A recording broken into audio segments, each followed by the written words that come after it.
Welcome, everybody, to the First Name Basis podcast. This is where we bring on innovators, industry leaders, TribalScale employees, and we have authentic conversations, but informal conversations on a variety of different topics like tech and innovation, but also what's going on in the world around us. I'm your host, Sheetal Jaitly, the CEO of TribalScale, and today I'm chatting with a really good friend of mine. Her name is Jodi Kovitz. And if you don't know who Jodi Kovitz is, she's a force to be reckoned with. Let me tell you who we got on the show today.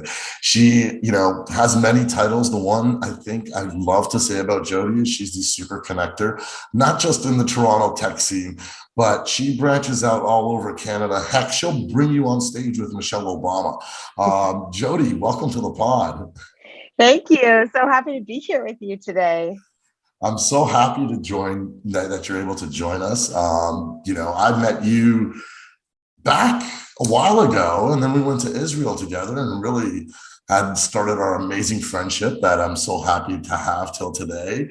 But like the one thing I remember when I met you was just the amount of energy you bring to the table, the positivity you bring. And it was never about you. It was always about how can I help you? What can I do? I think before we get into a whole variety of different topics, what shaped you to be the way you are, then to be the super connector and make these things happen? Like the way you approach someone, everybody knows Jodi's in the room. Oh, that's so nice. I remember the moment I met you, you were like that too, emanating this beautiful energy. I remember it was in our hotel in Israel. I came up to you. I was like, "Hi, I'm Jodi. Nice to meet you." And I could feel that we were similar in our, sort of desire to spread and share joy. I feel very blessed that I've had so many different influences in my life. I feel like, my father, I have two dads, but my biological father taught me how to build relationships. And he really taught me that if you show up with a generous heart and a desire to deeply listen to other people, irrespective of, their status, title, he really showed me this. Even I remember I used to go sometimes to work with him on a Saturday, and he would give me a handful of Hershey Kisses to give to his assistant who would be working. And he would teach me, look at her in the eyes, ask her how she really is, give her some Hershey Kisses, give her a big smile, care about her, right? And of course, she would work for him on Saturdays, and it was because of this notion of generosity of spirit and his real care for her as a human. So I learned that when I was 6, and I've been learning, that my whole life and practicing that, and really learned sort of the art of, building relationships, seeing every new person you meet as an opportunity to build a soul-to-soul connection, and that you have to go out of your way and just say hello and then cultivate that relationship through giving first and really thinking about how you can help others in a way that they may not expect, sort of amaze and delight them and deliver some form of unexpected value. And that kind of giving and generosity is what can enable you to develop these really long-term special relationships like ours, right? I haven't even seen you or talked to you in so long, but yet TribalScale was one of, Vetster's first clients. And I certainly know that while we have, incredible work, the relationship that we have, makes you trust me, right? And so that is it's like a full circle of what happens if you show up with generosity of spirit. Yeah, and I say this a lot. I talk a lot about a scaling mindset and how it's more about being empathetic and giving and radiating that positivity outwards and trying to help people all the way. And in our example, sure, we got a working relationship, but it really came down to, wait, Jodi's behind this. She's never going to steer me wrong. It's going to make sense for us. We're going to be successful at what we're doing. It's got Jodi's stamp of approval. Here we go. You could have been selling us tires, and I have no use for any tires in my life. I don't even have a car. But I would be like, hey, if Jodi says I need tires, I'm going to take them because I know you would never take me the wrong way. And that trust that you've been able to establish, I think is very often overlooked as we go to conferences and we go to these networking places, and people are really quick to hand out their business cards to everyone because that's supposed to do something. Yes. As opposed to really establishing that meaningful connection. And, for our listeners out there, everything Jodi just said, I can't stress enough. And it's something I preach too. I remember at Takeover, this is the topic I chose to open up Takeover. Yes, I remember. Yeah. I remember that. And I think it's so interesting. I was speaking at I don't know why this story is popping into my mind to share with your listeners, but it's a good one. I was doing a session at a consulting firm where I was teaching sort of managers how to think about their business development. And I said before we get into the course, let's all introduce ourselves to each other. And they sort of looked at me like, we all know each other. We've worked together for a long time. And I said, yeah, maybe. Let's see. And I gave them an exercise. And I said, I want to go around the room and you're all going to say something about you that nobody else would know and talk about who you are, not what you do. Right. Who you are, not what you do. We all go to cocktail parties. I'm Jodi. I'm Chief Growth Officer at Vetster. That's like one part of my identity. But I'm Jodi. I'm passionate about yoga and I love to travel and I love to cook, right? And I'm a mom. Like these are other pieces. So we went around the room. We discovered in a room of 100, there were 10 black belts. Oh, wow. None of them knew. Wow. They should be Isn't that sparring fascinating? together, right? Like that's fascinating. Exactly. But it's also just such a shared set of values and passion and such a sort of different layer of identity. And the fact that they had worked together for 5 years and nobody had ever talked about what they did from a place of passion was a real aha for them to understand how to build accretive business relationships, because you actually have to care and know someone and listen and ask and even give a shit, excuse my Right. French, about That's all right. what folks are, what folks care about. So it was a great story. And, certainly really leads me to my passion for like why I joined Vetster in the first place. Like I, have known the founder of Vetster for a number of years. And similarly, like I deeply believe in our founder, in Mark. I mean, he's built a number of companies and he has this deep personal passion because as he's a pet, he's the human for his dog and really cares to provide incredible, love and care for his aging pet. And his passion was contagious, but it was sort of similarly my relationship with him and my belief in him that sort of made me want to jump into this technology company to take on Right. this different role, because those relationships really matter. And so, I feel so blessed to be here with you today to talk a little bit about that and everything else in terms of, Toronto You, tech. you hit something. You hit something on the head. I host these dinners that are, we'll have a media dinner, we'll have a financial services and digital dinner, we'll have, we'll host these dinners, and like the first thing I say at the dinner is I always say, hey, look, you might be competitors or frenemies here around the table, but one thing is all of you don't know each other, so that's one thing. You definitely can talk about the topics that are affecting your industry around this dinner today. But one thing I want to do is I want you all to get to really know each other, and I always do 2 truths and a lie, and it's I the love that. best. It's the best because I kick it off with like something degenerate about myself, which everybody thinks is the lie, and it's the truth. And it goes around the table, and you really get to know. I mean, at this one dinner, I remember, we ended up with 2 people in high school who actually used to make moonshine and bootleg it around the high school. I'm like, you wouldn't know, and this was a financial services dinner. Like, talk about, Oh my gosh. the Yeah. suits that don't want to like open up. And it was, what a way to break the ice. So you get to know somebody on a personal level, and then we can all talk business and try to help each other solve problems. Jodi, you really inspired me, when you started to move the dial. I remember when you started to move the dial, I was like, Jodi, come work with us, sit with us, like be in our office with us. Yes. Let's go have a lot of fun together and make this happen. There is still, I think, a huge gap that is, and more than just gender. I think there's a variety of different issues that we're facing in the workforce, from the old way of things are done, which inspired you to do move the dial. But like, what was the trigger for you to say, hey, you know what, I could start this movement and really start making a change? Yeah, a great question. I mean, there's so many pieces to that, but I was very inspired. We were together in Israel and we went one day to Ramallah, which was, I don't know if you remember that trip. I And totally remember that. I yeah, mean, how could you forget going to the West Bank and like, yeah, it was and that whole fascinating. experience? It Yeah. was a wonderful experience. And there was a woman identifying entrepreneur talking about her lingerie business in front of all of us and presenting with incredible passion and confidence, which was a bit, contrary to one's perception or bias around what you would expect being in Ramallah. And I would just remember that moment, and I felt so inspired by her confidence, by her presence, that I started writing notes ferociously. And I said, well, we as a tech industry need to see more of this. We need to do more of this. And that Oh, is what we are a inspired bunch of softies. I mean, her me. story, like what she has to do to get through her 9 to 9 p.m. in a day was like, wow, we got it so easy. Look what she's able to Right? accomplish with all the obstacles she has to go through. She was one of a kind Exactly. for sure. She was one of a kind. So I came home and we built the event.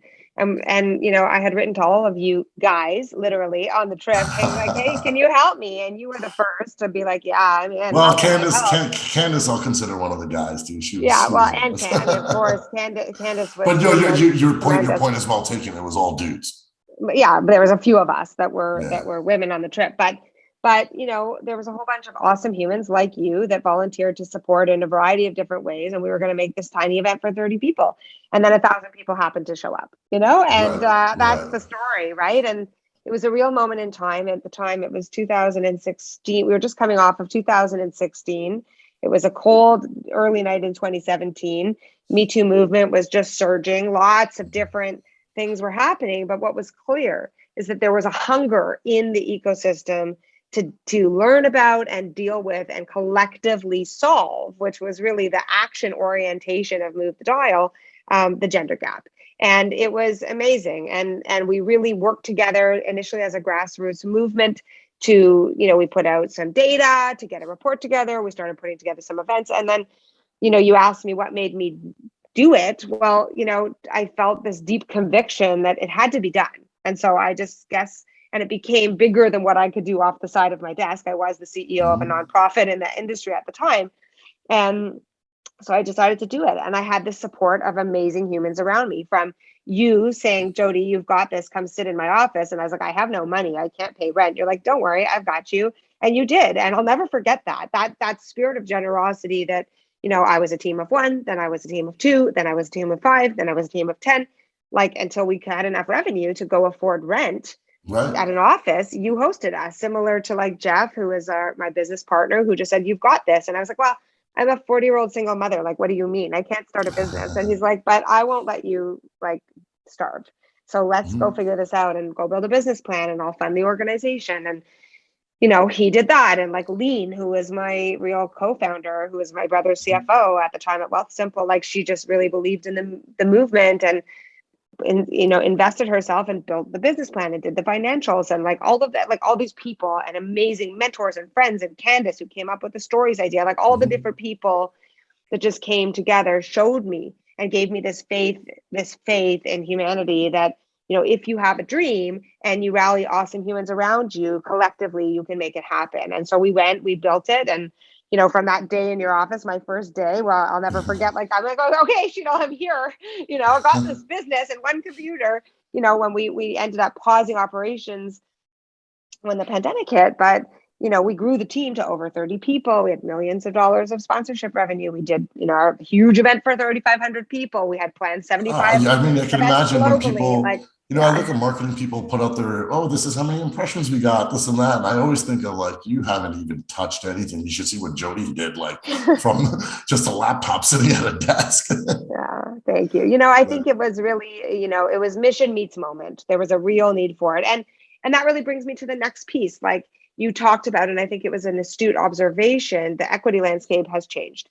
And mhm, importantly so, right? And mhm, as much as Move the Dial was really appropriate as a movement at that time, and it was, the gender lens made sense in 2017, at this time, a highly intersectional approach to all forms of equity, capital E, is what makes sense. And gender is only one of perhaps 33 different intersecting points of identity that we have to care about to build a more inclusive tech sector. I think, one of the things that really came out and, hit me in the head, because I didn't think about it at all. I mean, as a founder, I'm just like, I barely got two pennies together. I just put my house on the line, remortgage my house. Like, how am I going to just get shit done? And so you just look past all these other things. But one of the things that really helped me instill in me was like, hey, wait a second. Sheetal, it just can't be your like boys that like, what are you going to do to attract even better talent? It wasn't based on gender. It was like, you're missing a whole group of people based on merit, on Yeah. where and where their potential is, and one of the things I realized watching my parents just coming from an immigrant family and relating it to myself was like, yeah, my parents never got every opportunity that you probably should have given, but didn't they work their ass off to get to where they were? And if you have someone with that kind of mindset who like is overcoming obstacles to get to where they are, imagine what they would do if you gave them the platform to really excel in the right way. And that's something that always sat with me, that, hey, it's not just about the diversity of the crowd. It's how are you actually going to increase the merit of everybody here and actually have A players all around you. And I think a lot of people miss that point when they think about it. They think of it as just a checkbox on like, let me tally off numbers, as opposed to, or group people in various groups and, hey, I did my job. That's not really it. It's really how are you creating the right team that's going to have the right challenge and collaborate mindset to make your organization achieve your mission even better. Totally. And one of the things I learned a lot on my own journey, when you're building product, if you don't have different lived experiences and lenses through which to really build, not just lead, right, but also build the product. You can't build a product that serves the needs of the whole population. So they're really, outside of the moral imperative and the business case, it's like, we cannot build products. We will not be successful. Yeah, we will not be successful. We'll leave people behind. Yeah. You're going to leave people behind. You're going to leave market share behind. You'll leave dollars on the table. Like, it just doesn't make business sense. So that's awesome. So Jodi, we were part of, I think, this movement in Toronto that was so amazing. I think a lot of startups were having to jump on a plane to go down south to the US, which they still kind of do, to go raise money. But like, this movement started getting created, with you doing Move the Dial, I did Takeover, Razor doing Elevate, many other conferences that were going around the city too, of all of us in tech really banding together saying, hey, we're going to be a mission and we're going to show the world that there's an ecosystem here in Toronto. Can you talk to me about a couple of the key things that you feel made that ecosystem successful? Yeah, that's a fantastic. And I will put a stamp on it. We did do a good job of making it successful. If you look at even the data, like, don't listen to me or Jodi. Look at the data of the companies that have unicorn type exits, that have IPO'd, that have grown to pretty large organizations. We are not just the Canada of, we had Nortel and then we had BlackBerry. We actually have an ecosystem up there. Yeah, I mean, I think, it was so wonderful to be part of that moment in time together. And, for me, it really started after that trip where a whole bunch of the leaders of our tech ecosystem came together and went to Israel with the mayor. And I really applaud the mayor, John Tory, for his vision around what could be achieved. We learned a ton from Israel, which calls itself Startup Nation. For those of you listening that haven't read the book Startup Nation, it's a fascinating story. And one of the things that I think we collectively observed and learned from that trip and brought back to how we did tech out of Toronto was that they are not shy about screaming about their success collectively from the rooftops. And as we went around, you might remember, and we were hearing from different leaders, like including, the founder of Waze, right? We heard that guy talk for a long time. It was so inspiring. They were always about Israel first. Israel, what they were doing, how wonderful the country was, that it was a high-tech ecosystem, that they had incredible talent, and celebrating their collective success, and then whatever the individuals were contributing. And I think we made a shift as an ecosystem where we got a lot less humble after that trip.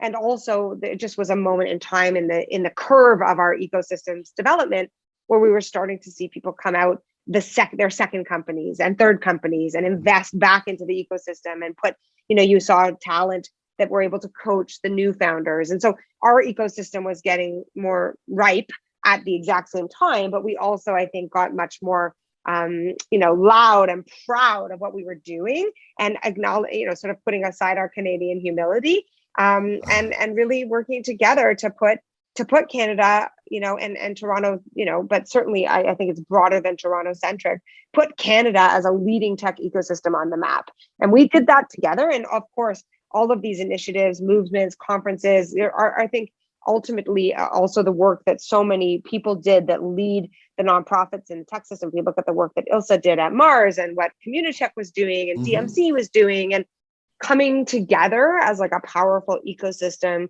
to say, we have awesome tech talent here. We have awesome companies here.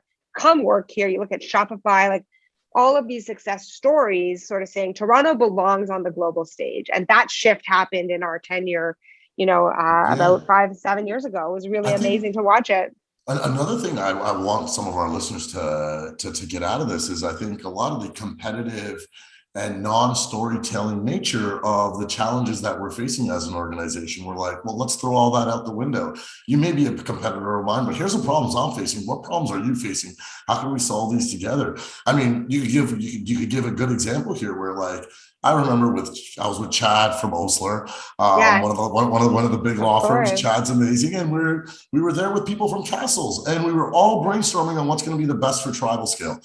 And it didn't matter if there's competitors around the Yes, table or whatever it may yes, be. It's like, what are we going to do to help each other solve our problems? Because the high tide is going to make all boats rise. And that type of mentality of banding together and founders banding together, and even operationally, accounting firms banding together, everybody banding together to be like, hey, let's take our competitive nature out the window for a second. What could we all do to help each totally, other work? totally.